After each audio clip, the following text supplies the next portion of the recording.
ഇന്ന് സഞ്ജു സാംസൺ ഡക്കിന് ഔട്ടായതോടുകൂടി, അതായത് തുടർച്ചയായിട്ട് രണ്ടാമത്തെ തവണ ഡക്കിന് ഔട്ടായതോടുകൂടി എയറിലായിരിക്കുന്നത് സഞ്ജു സാംസണിൻ്റെ അച്ഛനാണ്, അതായത് സാംസൺ വിശ്വനാഥ്. അദ്ദേഹം നേരത്തെ പറഞ്ഞൊരു കമൻറ്റാണ് ഇപ്പോൾ എല്ലാവരും കൂടി, പ്രത്യേകിച്ച് നോർത്ത് ഇന്ത്യൻസ്, അവരെല്ലാം കൂടെ പൊക്കിയെടുത്തുകൊണ്ട് വന്ന് അത് പൊങ്കാലയിടുന്നത്. അതായത് സഞ്ജു സാംസണിൻ്റെ അച്ഛനൊരു കാര്യം പറഞ്ഞിരുന്നു, അതായത് സൂര്യകുമാർ യാദവും അതുപോലെ തന്നെ ഗൗതം ഗംഭീറും ഒക്കെ വന്നതിന് ശേഷമാണ് സഞ്ജു സാംസണിന് കൃത്യമായൊരു അവസരം ഇന്ത്യൻ ടീമിൽ കിട്ടിയെന്ന്.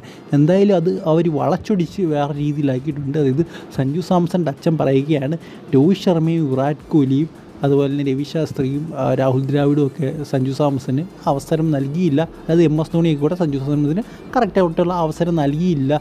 അവർ സഞ്ജു സാംസനെ തഴഞ്ഞു ടീമിൽ നിന്നൊക്കെ തരത്തിലുള്ള അവരത് കരിയർ നശിപ്പിച്ചു എന്നൊക്കെ പറഞ്ഞുകൊണ്ടുള്ള രീതിയിലാണ് ഇപ്പോൾ പല മാധ്യമങ്ങളും സഞ്ജു സാംസണിൻ്റെ അച്ഛൻ പറഞ്ഞു എന്ന തരത്തിൽ വാർത്തകൾ പുറപ്പെടുപ്പിച്ചുകൊണ്ടിരിക്കുന്നത്. പക്ഷേ റിയാലിറ്റി എന്ന് പറയുന്നത് അദ്ദേഹം പറഞ്ഞത് ഇത്രയേ ഉള്ളൂ, ഗൗതം ഗംഭീറും അതുപോലെ തന്നെ നമ്മുടെ സൂര്യകുമാർ യാദവും ക്യാപ്റ്റനായിട്ട് വന്നതിന് ശേഷമാണ് സഞ്ജു സാംസണിന് കൂടുതൽ അവസരങ്ങൾ കിട്ടിയെന്ന്.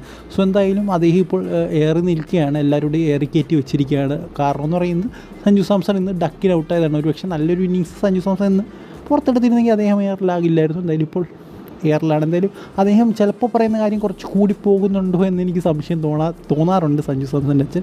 എന്തായാലും അദ്ദേഹം മാധ്യമങ്ങളെ കാണുന്നത് കുറച്ച് കുറയ്ക്കുന്നത് നല്ലതായിരിക്കുമെന്നാണ് എനിക്ക് തോന്നുന്നത്.